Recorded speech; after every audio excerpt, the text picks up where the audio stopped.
Hello, everyone, and welcome to the Paleo Post podcast. This is your host, Seth Choggy, and we are so excited to be here today. I'm here with your other host, Dr. George Nash, and it is a wonderful Friday morning for me, evening for George, because, different parts of the world. But we're here today to bring you your Paleo Post. George, how are you? I'm doing fine, Seth. Do you know something?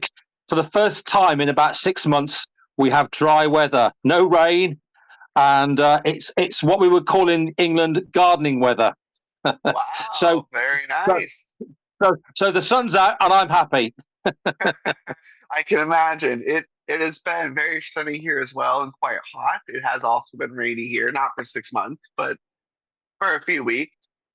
Typical California weather changes seasons every few weeks.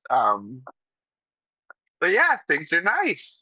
So today we've got a few interesting stories that we're going to talk about from the world of anthropology, some current events, some interesting finds, and just kind of what's going on. There's always work being done in the first art realm, which, George is part of the first art team, trying to discover where art originated, its original meaning, and what we can discover from it. So, why don't you kick us off, George, with a story that you shared with me about this very interesting potential piece of art that actually looks kind of like an animal? It's a strange one. There's the story has two sides. There's a story I believe, and then there's a story I'm a little bit skeptical of. Only because of the interpretation, and why not? We're looking at very very early art indeed, and it's a team of South African anthropologists and archaeologists, led by a guy called Charles W. Helm, who's been working on an early site, an early hominin site, which has a date of around about 130,000 years ago. And so we're looking at the Pleistocene. The site is about 330 kilometers east of Cape Town and around about 30 kilometers east of Blombus Cave. And again, for listeners who don't know what Blombus Cave is all about, Blombus has been looked at really over the last 40 years. It's a remarkable cave with a remarkable stratigraphic sequence. And, in terms of archaeology, you couldn't wish to be in a better cave to try and understand the layer upon layer upon layer of modern human occupation. And what brought Blombus Cave to fame was the discovery about 15, 20 years ago of, well, first of all, lots of pierced shells, which were used for either adornment or bride wealth or status or rank. And there were a lot of them. And these were clearly drilled holes into the shell cases. And what was also found, which was dated to around about 77,000 years ago. So we're looking at, again, early modern humans. A piece of red ochre was picked up, which was about 10 centimeters long, and engraved down the sides of that chunk of squared rectilinear block of hematite were a series of lines. And this is regarded as the first art. And again, this has been like I suppose a milestone really for people to either to try and associate with or get earlier stuff from. And this one particular paper was just been published in Rock Art Research. And again, I urge any listeners who are really interested in looking at rock art and looking at the science of rock art, that Rock Art Research, which comes out of Australia, I think it's published twice a year as a journal, to get it. It is a very useful journal to pick up to understand what's going on around the world.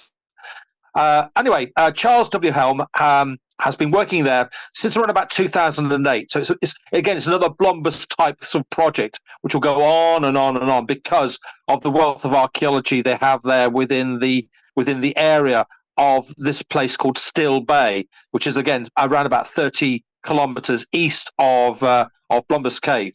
So it's on the coast. And again, just to put our listeners into context, I would argue that both Blombus Cave and Still Bay are probably still unchanged 130,000 years ago as they are today. So what we see today is a ecotonal environment with the sea beyond and the land behind you. And I think this is what's going on, maybe with a few modifications in terms of sea level rise, but really, in many respects, what we're looking at today is what we would be looking at 130,000 years ago. And what they found here, apart from the stuff that you would usually find with early hominins, is a really piece of interesting rock. And this is where the interesting story begins, or the intrigue, in my view, comes. The story is the rock is made. It's a flat piece of rock made from Aeolian deposits. It's called Aeolionite, and Aeolian deposits is basically very, very fine grained sands, clays, sediments which have been brought up from the beach or brought up from the area where the low tide and the high tide meet, and it's been blown up. It's solidified, and you've got this very, very fragile rock, which has been cemented together with probably some form of calcium carbonate. And engraved on that are a series of lines, and the Charles W. Helm team have considered that this is the first art to be discovered, the earliest art to be found in the world, dating to around about 100,000 years. And the sculpture is this is where I get a bit worried about. And what I've done is I've sent you, Seth, the link for this, so listeners can click on it and they can make their own minds up about what they think about it. But the team from South Africa think that the sculpture is of a blue stingray. Now, if that is the case, that'll be the first, I suppose, representation, as far as I'm aware, of a stingray type fish, a flatfish. Although you do get flatfish being engraved on Norwegian rock art and Scandinavian rock art, but these are clearly fish, not animals, such as these stingrays. And that's been allegedly been shaped and engraved in this rock. And if you look at the rock is triangular in shape, and it does look very, very similar to the shape of a stingray. And there's an engraved line going down the middle, so there's a symmetry going on. But there are also evidence of possible eyes, the possible area of where a tail would have been, because remember, stingrays have a long tail.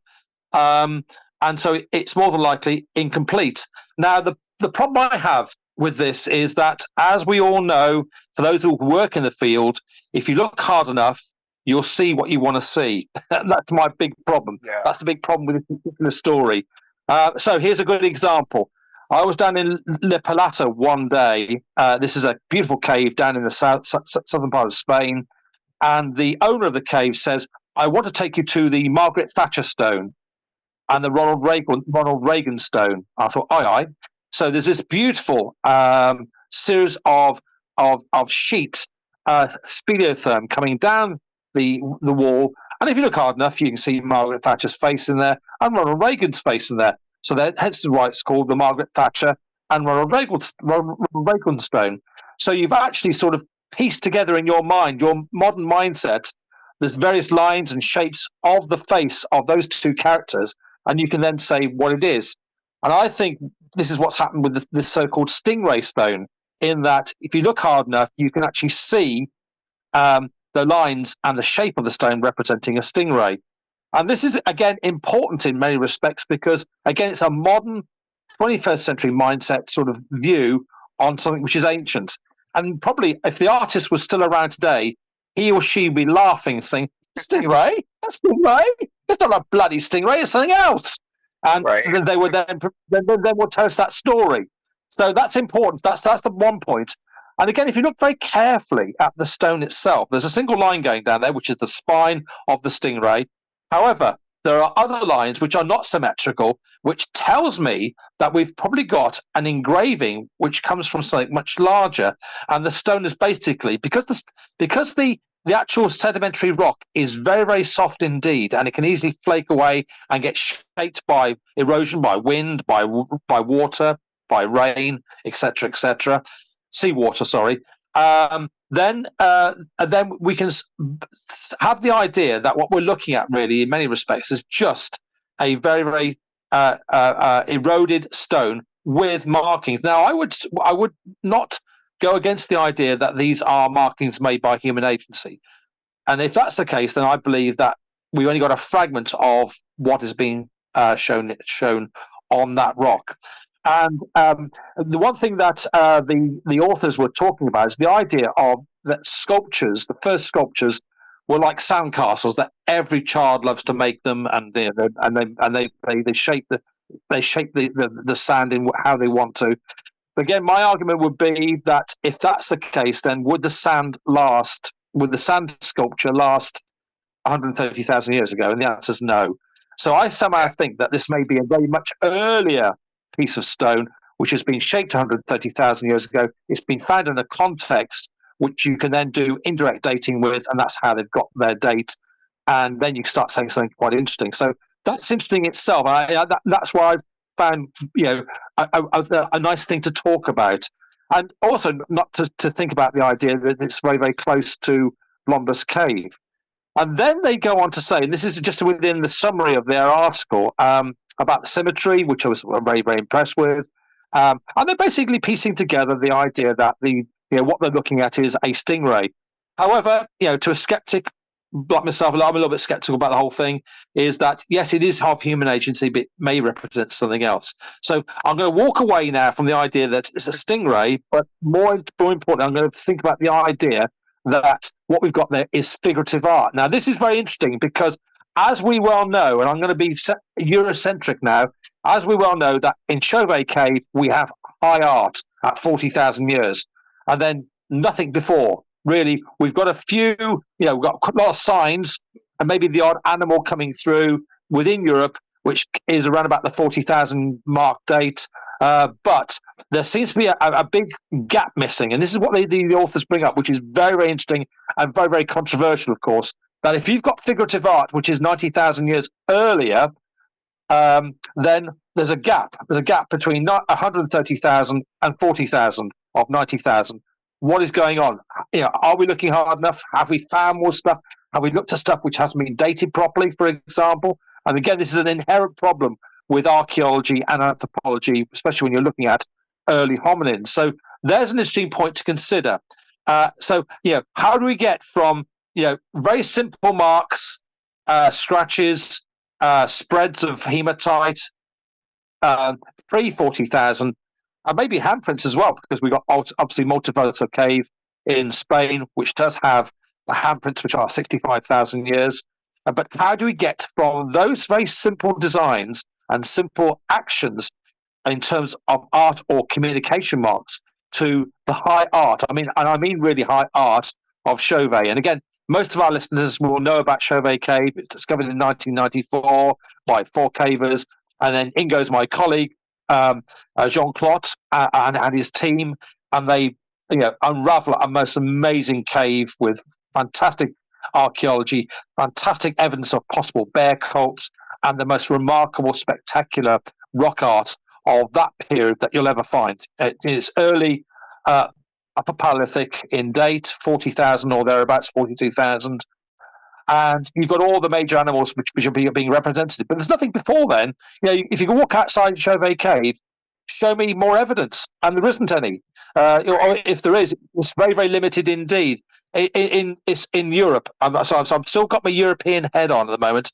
However, again, we're still finding more stuff, which is interesting in Indonesia, for example, at the 2 cave sites on Sulawesi and in Borneo, which have dates of 42 to 43,000. Which have exquisite animals on them as well. So, in many respects, we've got we're starting to put some guideposts within the world of paleo art around the world, where we can say, well, we know at 40,000 there's high art in Europe. We know at 42, 43,000 in Indonesia there's high art going on there, and if we go to Australia, we've got high art there as well. So we are starting to piece together this sophistication, and this is an interesting point: the sophistication of art. Being which is going around the world. But again, the authors of this particular paper are very clever in that respect, that they are denouncing themselves. They're being very careful. They said, we believe that it could be. And I think that's a very, very safe thing to say at the moment. We probably need more context to what they're talking about. but again, it's an interesting point. And then the final bit of the article, which I think is quite interesting, is they use the term scratch. And this takes me to our friends, your friend of mine, Seth, Rising Star Cave.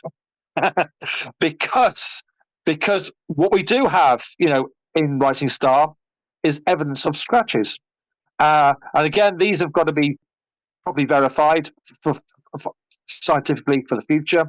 And what I quite like about the term they use, that they use this term, as they say, this is a stepping stone between abstract images and images of creatures created from scratch. And I'm wondering if Rising Star, that some of the scratches that we're looking at, if they are genuine, that we are looking at scratches, and I mean that in a metaphorical sense, scratches which are the first ideas of creating a figurative image of some kind. But again, all be revealed, I dare say, in the not so distant future by our team, the First Art team, which are going out there quite soon in the middle part of this year. So that's the paper that I was looking at. Really exciting paper. I really quite enjoyed reading it. And again, for those of you, I'll repeat again, it's in Rock Art Research, an Australian publication, comes out twice a year. And again, I urge listeners, if you get a chance, subscribe to it. It's well worth it. There's always something interesting in there. And also, there's also very, very good book reviews as well, very lengthy book reviews. And also, the thing I quite like about this particular journal is that if there's anything controversial being said, there's always a right to reply. So if you are an academic, you totally disagree with what they're saying, you can send an article in saying, well, I disagree with this for this, this, and this reason. And then the author of that article has a right to reply to that to say, well, okay, I'll get your point. However, have you considered this, this, and this? So it's a very, very good discussion journal, which I applaud. Okay, so that's where I stand for this week in terms of my sort of reading around the world. Obviously, there are other things which you're going to be talking about in a minute, I dare say, Seth. But this was one paper which really sort of interested me, intrigued me, probably for the wrong reasons, not because of what they were trying to say, is what they didn't want to say. Okay. Yeah, yeah, and I think you're absolutely right when you're addressing how cautious they're being. That's definitely the way to approach something like this, because when you mentioned when we look at something long enough, we kind of see what we want to see. I think that's a very dangerous, very common and natural human thing to do when we're looking at something like that. And while it might make a fun and interesting story, it's not necessarily anywhere near the truth of what happened. And I remember when I was in, what class was it? It was some archaeology class. I don't remember what it was, but I was learning about like the different like groups of archaeology, like classical, new, the different ways of thinking, I guess. Where, before they would try to just interpret the whole world based on the few things they found, and they'd write a whole story on it, where now it's more fact based on empirical evidence, and they base it on that. We definitely need to be more in that realm of thinking, I think, especially when we're talking about art and things that are so old and might be the first examples of modern human art. I think you're hitting the nail on the head, where we need to just, yeah, there, it might be a Stingray, why not? Well, let me tell you a story, and again, it's a classic sort of George story, really.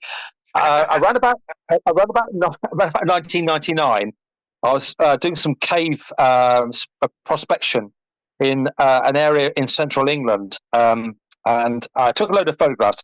I think I used I think I was using a reasonable digital camera to do the photography, and I took loads of photographs. I thought what I found was a mammoth. And this is a really weird story. This is a mammoth in this cave. I knew that the cave had been excavated in the 1920s by a guy called Hewer. And Hewer had discovered Mesolithic and Bronze Age in there. So he found a Mesolithic floor. He found Bronze Age stratigraphy on top of the Mesolithic floor. And then it was looked at by a colleague of mine, Nick Barton from University of Oxford. And I think he did a plan of the cave, and it was a better plan than Hewer's plan.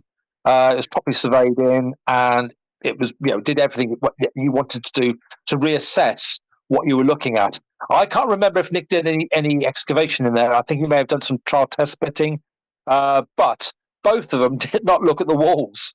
So I went there, took some photographs. It was a cave which is in a limestone area, so you can imagine that in this particular limestone area, that in central England, I can't give away the cave name yet. I seem to do this every episode we talk to. I can't tell you this, can't tell you that, but I can't tell you anything about it. That's interesting. Only because we have in the UK, like you probably have in the US, stupid people who want to vandalise archaeology, heritage, and whatever. So I can't give it away at the moment. But anyway, so I went there in 1999. I went back there in 2004 with a better digital camera, took photographs of the wall, and found, and again, looked at my so-called mammoth picture. And then I forgot I didn't do anything with it. And then COVID came along about 15 years later. And I was going to, of course, because you can't do any field work, you've got a lot of time on your hands. So I decided to reclassify all my images over the last 30 years, which were digital imagery.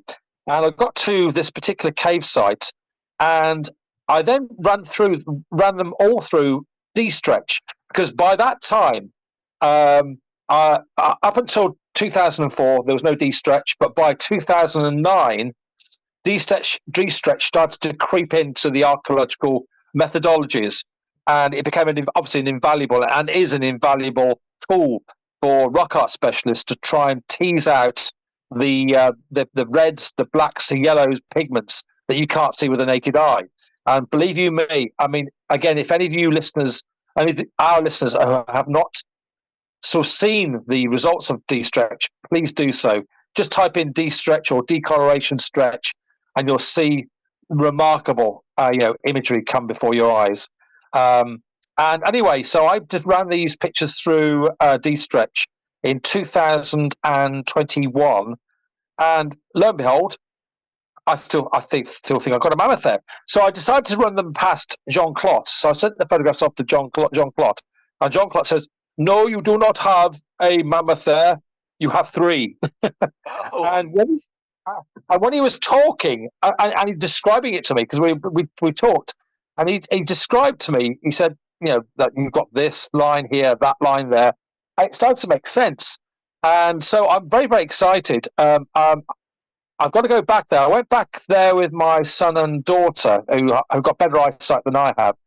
And so we went back there just to work out. It's a very difficult cave to get to. And just to put you in the picture, when I was there in 2004, I fell out of the cave and broke my leg. So it gives you an idea. It gives you an idea how dangerous it is. And it's one of those awkward caves where you climb up and you have to clamber up with your back leans out of the out towards the vertical or near vertical wall in order to get into the entrance of the cave. What I've learned since, stupid people like me should always take a caving ladder with you. So that's what we do now. We take a cave ladder. And the other thing as well, which was interesting as well, that officially the cave has been marked with, we use a dare saying it's the US, but we use a national grid reference to locate specific sites.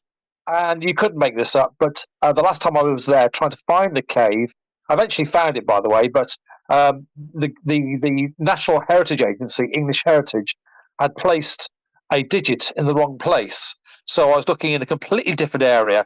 Like I say, I've been there a couple of times before, but I had forgotten. It's just because it's just a very difficult slope to deal with. It's a very, very steep slope with a massive, big sort of valley and series of cliff faces which run into a major river source. So that's going to be one of my projects, not for 2024, but for 2025. And the First Art team, luckily, in March this year, came around with me to the Wye Valley and we have, like I say, discovered rock art in one cave. Again, we can't release the name of the cave just yet, but it's, again, really exciting stuff.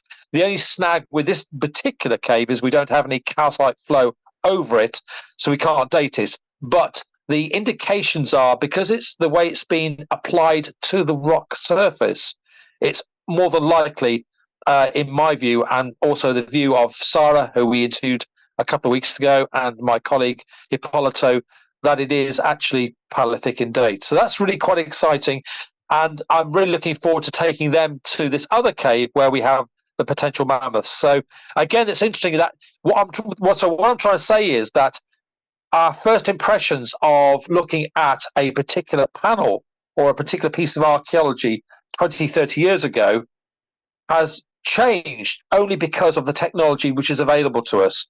And I dare say I'll go back there in 10 years' time if I'm still breathing, and may have a different interpretation because the technology has advanced much more. So, which allows me to look at more things on that particular panel wall. Absolutely. And pray to whatever, or if anything may be, that you are there 10 years from now and you can do such things, because that would be amazing. And yeah, you mentioned COVID and what it did for research, and I think you're hitting the nail on the head, because I think everyone experienced the same thing. And it's obviously COVID, was horrible. There was I I can't say there was nothing good about it, because for research, obviously, so many people were at home and they did exactly what you did. They went through all of their old papers, they went through all of their old research, they came up with new ideas, new theories, new hypotheses. And our field honestly advanced quite a bit, I think, because people, especially when we're talking about people who are examining fossils and things like that, who could literally now just sit there in a room for days, weeks, and examine these fossils. As bad as COVID was, obviously, I think it helped the field a little bit in some interesting ways. Yeah, and I also think that as well, the best outputs in books were during that period, Yes, because people it's actually true. sit down and write. Yeah, yeah. There's a lot of papers that came out, and I mean, I knocked out 3 books over the COVID period. I don't know how I did it, but I did it. And these were books. These were books which needed to be done, finished off. So I had Yeah, that opportunity to do that. I also had the best garden in northern Britain as well. yeah. So Um, so moving to the next story, which is an interesting one. I'm going to put a little caveat here that, well, we'll get to it. We'll get to it. So this is not a news story. This came out in 2023, but it's something that is going around right now. I saw Dr. Chris Stringer, a good friend of the show, share it on Twitter, and the title is "Prehistoric Children's Handprints in Tibet May Be the Oldest Art in the World." And this is a panel of hand and footprints dating to around 200,000 years old in the Tibetan plateau. Now, first off, this means a few things immediately. One, probably not modern humans. So, what was here? Well, Neanderthals, but there was also, as we have now learned, Denisovan, much more likely in Tibet even than Neanderthals, based on what we know about genetic evidence, and because Tibetans have a very high level of Denisovan DNA, much higher than other populations in the world, especially compared to Neanderthals. I think they go up maybe into 4% potentially. I know in Malaysia, which is where the highest Denisovan DNA is found, they have up to 7%. So I think it's around 4 in Tibet, but don't quote me on that. So it's very possible that between 169 and 226,000 years ago, two children in now what is okay, Song Tibet potentially created art. Art being again hand and footprints. Art, is not it's not defined necessarily in certain ways. So we're going to count this as art for this. And the experts used uranium series dating to place the print's creation during the mid-Pleistocene period. The 10 impressions, 5 handprints, and 5 footprints are 3 to 4 times older than comparable cave paintings in Indonesia, France, and Spain. The question is, what does this mean? How do we interpret these prints? They're clearly not accidentally placed, said co-author Thomas Urban, a scientist at Cornell University's Tree Ring Laboratory statement. Now, this would be mind-boggling and mind-blowing if this is the case. However, a few years prior, the same team dated more prints on a separate panel of the same site, and they only dated to 1,500 years ago. So now all of a sudden, our range just went from 169,000 to 226 to only 1,500 to who really knows, because dating is so iffy sometimes, and we really need multiple dating to really get an accurate, based on what we're trying to figure out. So this is still potentially an amazing site, but we really need, I think, to just do more dating and more testing. And once we do that, we can put a final say on what this is. And as we learn more about Denisovans, and a paper came out from China, I think last week or 2 weeks ago, that they are now putting Dragon Man, Homo longi, as Denisovan. They're actually finally now saying that is what they are. They're merging them. Again, Dr. Chris Stringer, who's heavily involved in this and with the Chinese team, he is not putting his name on this yet because he is not completely convinced, but his Chinese colleagues are pretty sure that the Harbin's cranium, and which is Dragon Man, is a Denisovan, which would be extremely interesting, as it would be our first complete Denisovan skull. Because it's not a Neanderthal, it's not a modern human for sure. We don't know what it is. If you've ever seen it, it's a beautiful, massive skull. So that would be very interesting. What do you think about the potential age of this art and its location? Goodness me.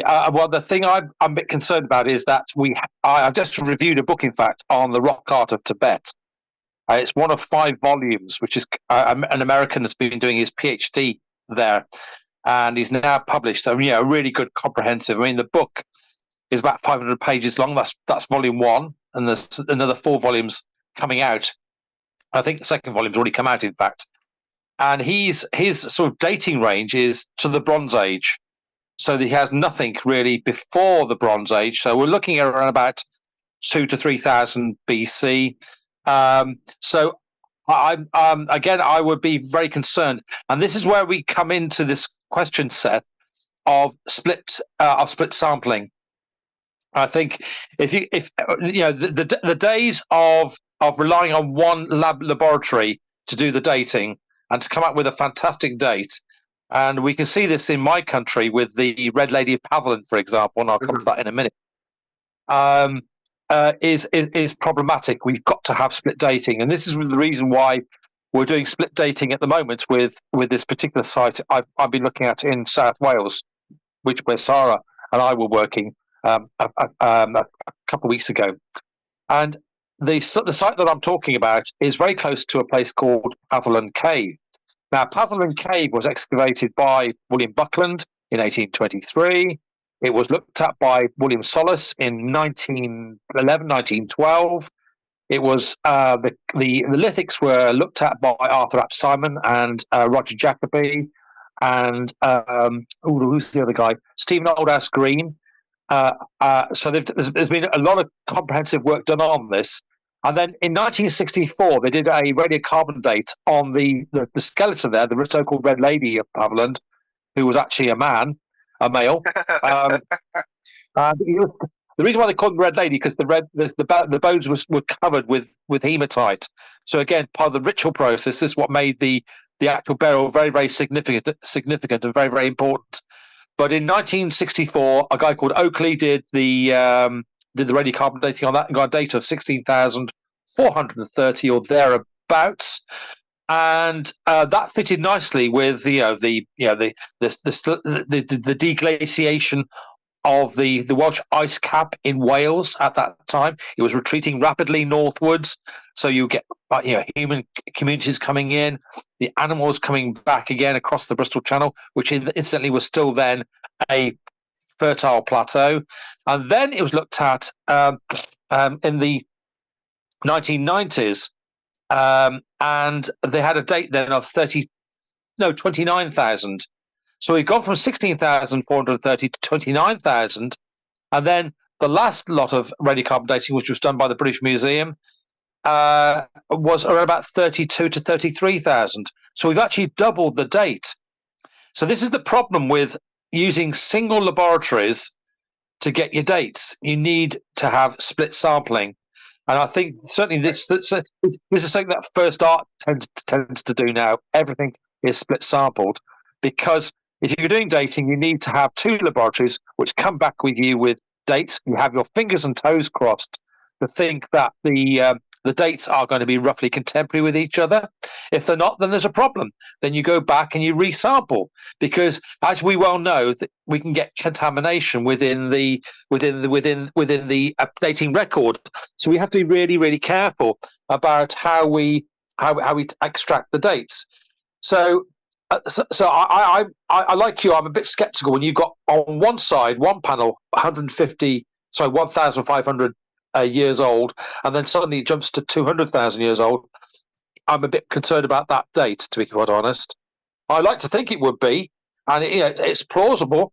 I mean, let's face it, the footprint and the handprint are probably the earliest figurative symbols or the earliest motifs that we can recognize as being human, belonging to us, that we have within the rock art record. And again, I refer to Monteleviso in Spain, where we have in the cave 60 odd handprints, and one of them has been dated to around about 65,000. So again, sort of important points to consider, really. So it's plausible, but I'm skeptical about the idea that you've got two very, very opposing dates on panels which are very, very close to each other, which are showing the same sort of thing. Right, absolutely. That's definitely very suspicious. Is a word I guess you could use. Yeah. And as we have both said, more work definitely needs to be done. And I honestly, I mean, there's a point, of course, where you're wasting money if you keep testing so much, but I don't really think there's a point where you've done too much work on it. There's not too much validation that you can give to someone. So definitely more work needs to be done, but if this is accurate, and it actually is a 200,000-year-old foot and handprints of not just art, but of Denisovan art or Neanderthal art, that would be just shocking. And I think one thing that we might need to do is see if there's any DNA there, maybe. That could be something interesting. I know there's a lot of places around the world, and Spain and France, where art is being tested for DNA, and we're waiting to get results to see, is it modern human, is it Neanderthal, what are we looking at, and really put that final nail in the coffin of, was it Neanderthal, was it modern human. And I know that you and I know certain things that we can't talk about, but there will be news coming. Yes, there will be news coming at some point in the future that I think will answer that. So I think in many respects, Seth, where I mean, you and I are witnessing, and also most of our audience are involved in research. We're on that cusp of a really new and exciting revolution, and we're witnessing it. I mean, 10 years ago, if you had asked me some of the questions we've been asking in these podcasts about where we come from and what is our reasons for being here, they would be completely different to what we think now because of the technology, the science, and also the brilliant minds that are coming out of universities and research projects where they can say something quite meaningful about the evidence, and sometimes the evidence is very, very limited indeed. I mean, like I say, when I was an undergraduate, the idea of DNA, my goodness, well, there wasn't, we weren't even talking about DNA. Didn't even know what DNA was. So it's just, it's remarkable that within those 30 to 40 years, that everything has changed dramatically. And again, I feel proud, and I also feel excited about the discoveries that are being made by people, and also hitting the press for people like you and I to talk about. I suppose the one thing I'm always concerned about, and you know what I'm going to say next, is I hate the overhype of Yes. certain stories. And again, the Tibetan story looks a little bit where they're looking for a big sort of story when really there isn't one there. But who knows? Right. Very potential, very possible. Yeah. Yeah. And that's definitely a trap that we're seeing more and more anthropologists, I think, fall into these days, especially Yeah. the media hype is getting to a lot of people's heads. Yeah, and I think the other thing we have to worry about as well, we're living in a world now, and this is something which has been featured in our news items recently, and that's the idea of fake news. I'm seeing a lot of fake news on social media in terms of discovery, in terms of, I mean, some of it's absolutely preposterous, but people are going to believe it, and that's what you're going to be careful about. And this is the reason why now, thank goodness, a lot of the projects that we're dealing with now have to have a hard science element to them. I mean, I can theorize and socialize as much as I want to within an academic paper, but at the end of the day, I will be relying on a firm baseline of scientific evidence to give out my theory. I can't do it any other way. You can't just theorize for the sake of theorizing. And I know archaeologists and anthropologists, you probably know them as well, Seth, who once did that, but you can't do it anymore. Right, absolutely. It's just too dangerous to mislead the public in such a way. And as a science communicator, it falls on me often to retract and correct so much of that when new evidence becomes available. And it's instead of just waiting and providing that information correctly in the first place, we see what happens in the Yeah. negative side of things. So, did you have another story you wanted to talk about, or did we want to go on to my next topic? I think you go on to your next topic. I have nothing. Oh, I have nothing more to say. I have plenty to say, but I do not have another story. So we often talk about ice age cultures and populations, and what was going on back before we really became. I almost said civilized. Oh my goodness, what a wrong word! It was a C word I was looking for, and I meant. I still can't think of the word. I'm thinking of civilization. That's the word I'm thinking of. When we started making cities and we started living in cities. What? When we became more organized. Yes. When we started living in villages and cities. Yes. So around 12,000, 10,000 years ago, when agriculture started, coming around. Prior to that, we're mostly hunter-gatherers, of course. And there was this conference, I believe, in the 70s, I think, where I should know this by now. This idea of man the hunter was proposed, Yes. where men did all of the hunting, A, that meat provided most of the sustenance for the diet bee, and that men were responsible for it. And so this was an idea that is still extremely persistent today, and something that many anti-feminists, anti-women, people who just don't understand use to argue that women have done nothing, they don't do anything, they have no role in our evolutionary history. And so this idea has persisted, and recently Dr. Kara Achenbach doing some research, and she's a great science communicator, and she recently wrote an article called Woman the Hunter, in direct opposition, of course, to Man the Hunter. Now, despite the title, this is not saying that women did the hunting. This is saying that gender roles were not as strict and binary as we see them today, and that women participated in hunting just as men would have participated in gathering, but also that gathering and other forms of food, uh, other ways of acquiring food aside from hunting was probably the main form of sustenance. And that our views of populations and groups of people is probably very different than what we see today. Oftentimes, we look at hunter gatherers such as the Hadzabe and we see how they operate. And we have to remember we can't base ancient populations on what we see hunter gatherers doing today.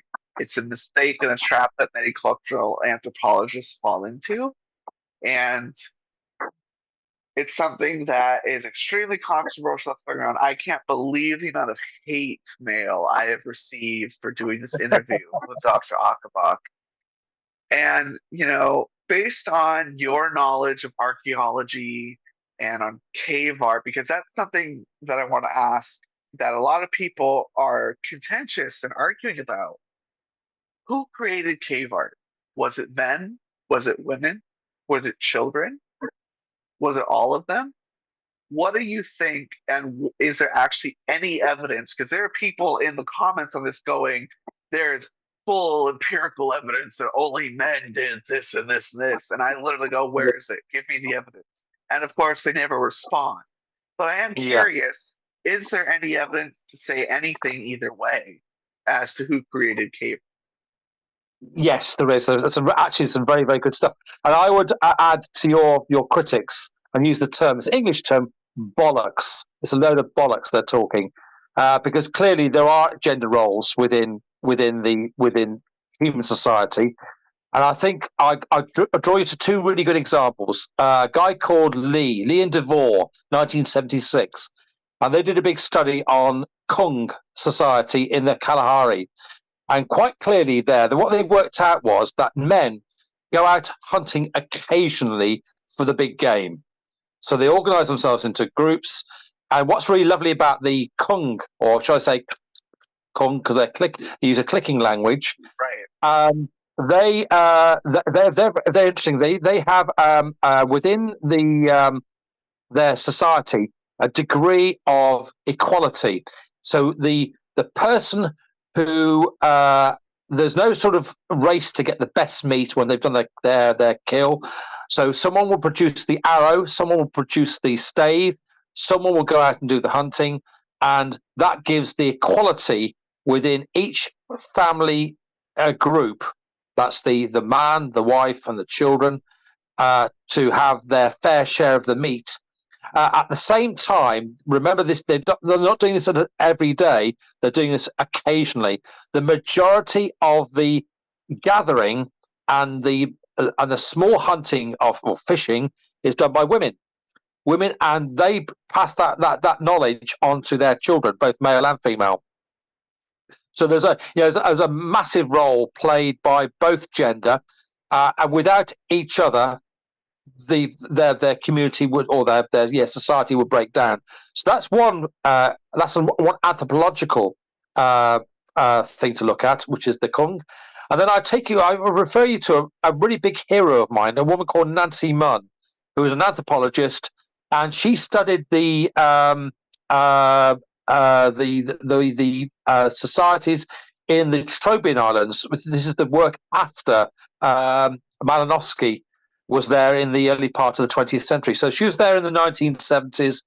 And again, she looked at the idea of gender roles. And gender roles, again, very, very important.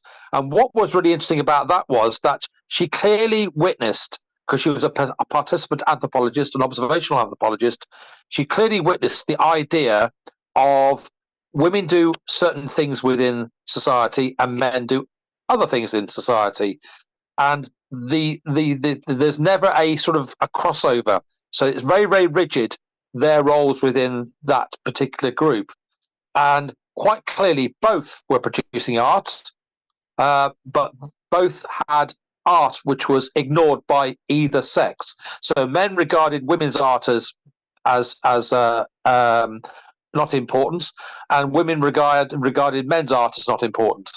But both regarded their own art as important, and they all had different stories to tell. And again, that's again an interesting point. So if we look at I'm going to break that rule. I'm going to today. I'm going to break that rule. I'm going to say that the ethnographic and the anthropological evidence does give us some clues about what's going on in terms of gender role in prehistory. And again, the big problem we can argue this out to the cows come home. We're looking at 400 generations of people, or no, sorry, 400 centuries of art, 1,200 generations of people, which we are missing in terms of understanding. But we can go back to the medieval period. We can go back to the pre-Christianity periods around the known parts of the world. Then that's Europe, the Middle East, and we get little bits of evidence there to suggest there is gender involvement in terms of hunting and gathering, or hunting. Well, say food appropriation and procurement. We have that. We do get hints of that going on. But when we go beyond, say, 4,000 or 5,000 years ago, before the idea of domestication, it then becomes a very murky world indeed.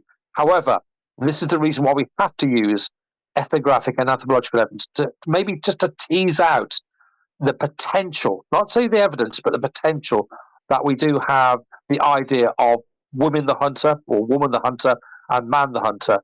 I will tell you that I do penalise my students if they ever write "man did this, man did that," using it as a generic term to represent both male and female, because I do believe that women have an equal role in society, and for God's sake, without them, we wouldn't be here. As simple as that. We wouldn't be able to have this conversation.